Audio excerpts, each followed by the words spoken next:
বিসমিল্লাহির রহমানির রহিম। আমরা যে ট্রানজিস্টর কনফিগারেশন এখানে ডিসকাস করা হবে। এই যে চিত্রটা দেখতেছেন এখানে এলো ট্রানজিস্টর, ইতে ইমিটার আর সিতে কালেক্টর আর বিতে হচ্ছে বেস। তাহলে এখন আমরা একটা ট্রানজিস্টর আপনার বেস, যেহেতু বেসকে কমন করা আছে এই জন্য নাম দেওয়া আছে সিতে কমন, বিতে বেস হচ্ছে কমন বেস কনফিগারেশন। তেমনিভাবে এখানে ট্রানজিস্টরের সিতে কালেক্টর আর বেস আর ই হচ্ছে গ্রাউন্ড করা হয়েছে, অর্থাৎ কালেক্টর আর হচ্ছে আউটপুট আর বেস এবং ইতে ইনপুট। এটা হচ্ছে তাহলে কমন ইমিটার কনফিগারেশন।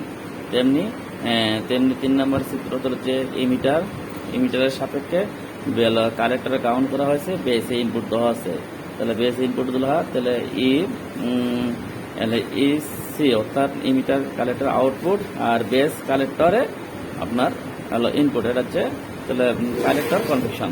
তেমনি যদি আমরা এখন এই পিকের অনুযায়ী যদি আমরা ডিসকাস আলাপ করে দেখি, দেখা যাবে যে আপনার যে emitter plus B as a ground, তার মানে হচ্ছে গ্রাউন্ড, তার মানে এটা ইনপুট।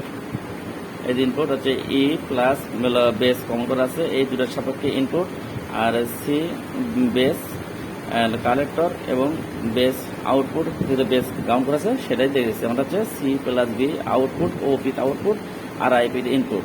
তেমনি এখানে হচ্ছে বেস ইমিটার ইনপুট আর সি ইমিটার আউটপুট। সেখানে আমার তাই করছে যে ইনপুট আইপি মানে input, base plus emitter input, যেটা ই গ্রাউন্ড ইমিটার গ্রাউন্ড, আবার আছে collector plus emitter output emitter ground, এখানে ইমিটার গ্রাউন্ড।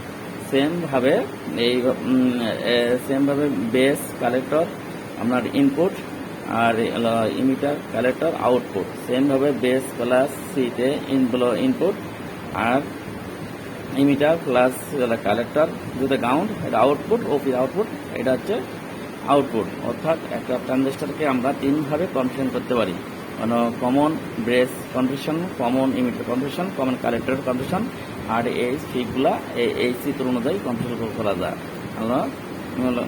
মানে করা যায়। আর এখানে আমরা বিভিন্ন এই 3টা কনফিগারেশনে আমরা 3ভাবে 3টা সিঙ্গেল পাই, ভিন্ন ভিন্ন সিঙ্গেল পাই। তার একটা বেস কনফিগারেশনে বলা হয় আপনার আলফা, ইমিটার কনফিগারেশন বলা হয় বিটা, আর কালেক্টর কনফিগারেশন বলা হয় গামা। এই আলফা, বিটা, গামা এর সব নেক্সট ভিডিওতে আমি ডিসকাস করবো। আমার ভিডিওটা ভালো লাগবে না, লাইক শেয়ার করুন। আল্লাহ হাফেজ।